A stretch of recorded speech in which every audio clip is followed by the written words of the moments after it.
ബിസ്മില്ലാഹിർ റഹ്മാനിർ റഹീം. എന്നാൽ അല്ലാഹുവിന്റെ റസൂല് പറയുന്ന ചില വീടുകളിൽ അല്ലാഹുവിന്റെ മാലാഖമാര് പ്രകാശവുമായി കടന്നു വരൂല. നമുക്കാദ്യം അത് പഠിച്ചാലോ? ഏത് വീട്ടിലാണ് അങ്ങനെ അള്ളാന്റെ പ്രകാശം ഉണ്ടാകാത്തതെന്ന് പഠിച്ചാലോ? എന്നിട്ട് അങ്ങനെയുള്ള വീട്ടിൽ നിന്ന് നമ്മുടെ സ്വഭാവത്തെ, നമ്മുടെ രീതിയെ നമുക്ക് മാറ്റിയാലോ?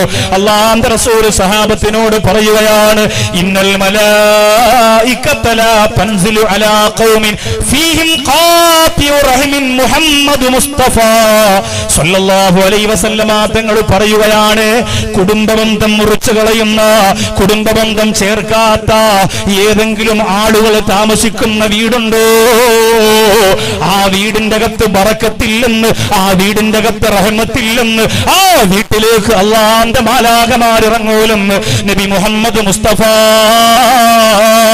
സല്ലല്ലാഹു അലൈഹി വസല്ലമ തങ്ങൾ പറയാണ്. കുഞ്ഞിപ്പള്ളിയുടെ മനോഹരമായ ഗ്രൗണ്ടിൽ വന്ന പ്രിയപ്പെട്ടവരെ, സൈനുദ്ദീൻ മഖ്ദൂർ റളിയല്ലാഹു അൻഹുവിന്റെ പൊരുത്തത്തിന്റെ കാറ്റടിക്കുന്ന ആ മനോഹരമായ പള്ളിയുടെ മുറ്റത്ത് മാഹിയിലെ പൂടിയിൽ പള്ളിയെ മനസ്സിൽ കരുതി വന്ന പതിനായിരങ്ങളോട് പറയാണ്, നമ്മുടെ വീട്ടിന്റെ അകത്ത് പ്രകാശമുണ്ടാകാത്തതെന്തുകൊണ്ടാ? നമ്മുടെ വീട്ടിന്റെ അകത്ത് ബറക്കത്തുണ്ടാകാത്തതെന്തുകൊണ്ടാ?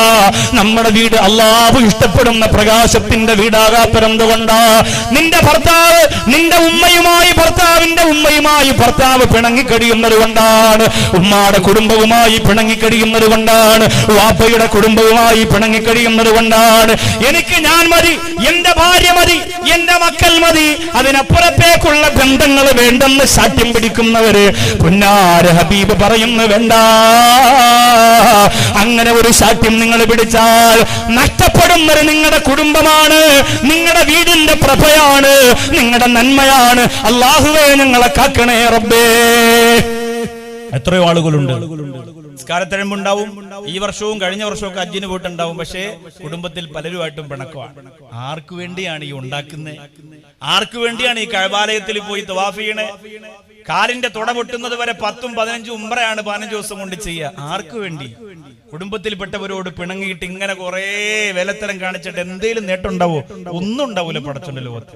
നിന്റെ തഴമ്പ് കണ്ടെന്നും പറഞ്ഞ് അള്ള മയങ്ങാനെന്നും ഇതിനേക്കാളും വലിയ തഴമ്പ് പടച്ചു എന്നും കാണുക.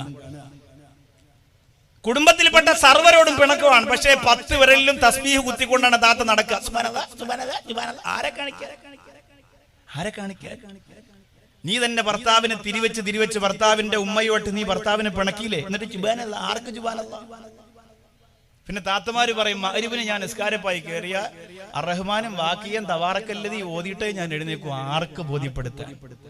നീ നിന്റെ വീട്ടിനകത്ത് കാണിക്കുന്ന ഫിത്തിന, നിന്റെ വാട്സപ്പ് ഗ്രൂപ്പിൽ, ഇപ്പൊ എല്ലാവർക്കും കുറെ വാട്സപ്പ് ഗ്രൂപ്പ് ഉണ്ടല്ലോ, കുടുംബം വിളയിൽ വീട് വാട്സപ്പ് ഗ്രൂപ്പ്, പിന്നെന്താണ് റസാന മനസ്സിൽ വാട്സപ്പ് ഗ്രൂപ്പ്, മറ്റേ വീട് വാട്സപ്പ് ഗ്രൂപ്പ്, അങ്ങനെ ഓരോ വാട്സപ്പ് ഗ്രൂപ്പ് ഉണ്ടാക്കിയിട്ട് അറാമായവരും കല്യാണം കഴിക്കാൻ അറാമായവരും അല്ലാത്തവരും പ്രസവിച്ചവരും പ്രസവിക്കാത്തവരും കാക്കാട മോനും കൊച്ചാപ്പാട മോനും എല്ലാവരും ഉണ്ടാവും ഒരു ഗ്രൂപ്പിനകത്ത്.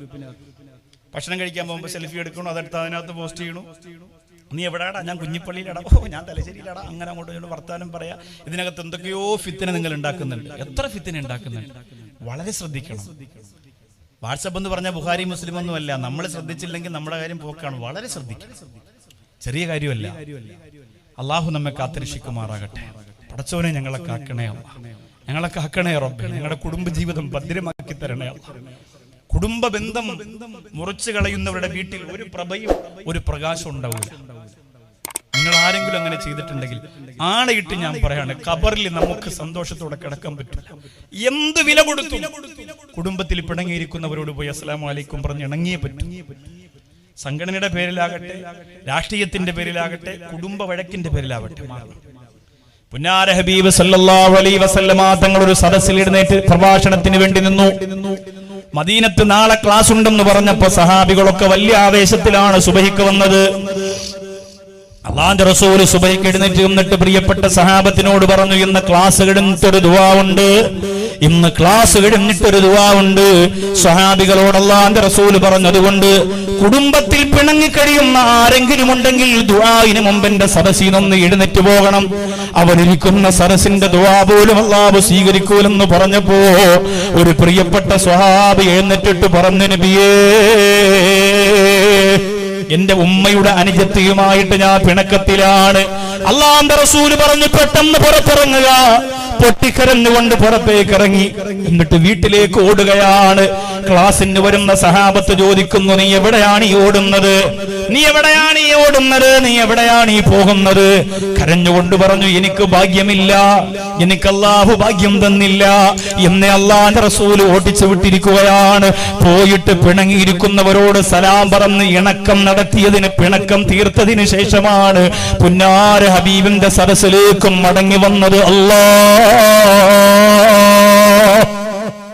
അത്രക്ക് മോശമാണ്, അത്രക്ക് വൃത്തികെട്ട സ്വഭാവമാണ്. ആരും ആരോടും പിണങ്ങല്ലേ. എന്തിനാണ് ഈ പിണക്കം നിങ്ങൾ അനുഭവിക്കുന്നത്? കേരളം മുഴുവനും ജലപ്രളയം വന്നപ്പോ പൊട്ടിക്കരഞ്ഞുകൊണ്ട് കാക്കണയെന്ന ദുആരെന്ന സ്നേഹത്തിന്റെ മനസ്സൊക്കെ ഇന്നിവിടെ പോയി. അല്ലാഹുവേ ഞങ്ങളെ കാക്കണേ റബ്ബേ. പുന്നാര ഹബീബ് പറയുകയാണ്, മൻ സറഹു അയ്യബ്സുതലഹു ഫി റിസ്ഖി. ആർക്കെങ്കിലും ഭക്ഷണത്തിൽ വിശാലത വേണമോ, നല്ല സാമ്പത്തികം വേണമോ, വയുൻസഉലഹു ഫി അസരിഹി. ആർക്കെങ്കിലും അവരുടെ ആയുസ്സിൽ ബറക്കത്ത് വേണമോ, ദീർഘായുസ് വേണമോ, പെട്ടെന്ന് മരിച്ചു പോകാതെ ആയുസ്സോടുകൂടി ഇങ്ങനെ ജീവിച്ചിരിക്കണമോ, അല്ലാഹുവിന്റെ റസൂലിനോട് സഹാബത്ത് പറഞ്ഞു, വേണം നബിയേ. നല്ല ഭക്ഷണവും നല്ല ആയുസ്സും ആർക്ക് വേണമെന്ന് ചോദിക്കുമ്പോ സഹാബത്ത് പറഞ്ഞു, ഞങ്ങൾക്ക് വേണം നബിയേ. അല്ലാഹുവിന്റെ ഹബീബ് സല്ലല്ലാഹു അലൈഹി വസല്ലമ തങ്ങൾ പറഞ്ഞു, ഫൽയസ്ലു റഹിമ. എന്നാ നിങ്ങൾ കുടുംബബന്ധം ചേർക്കണേ. കുടുംബബന്ധം ചേർക്കുന്നവരെ പെട്ടെന്ന്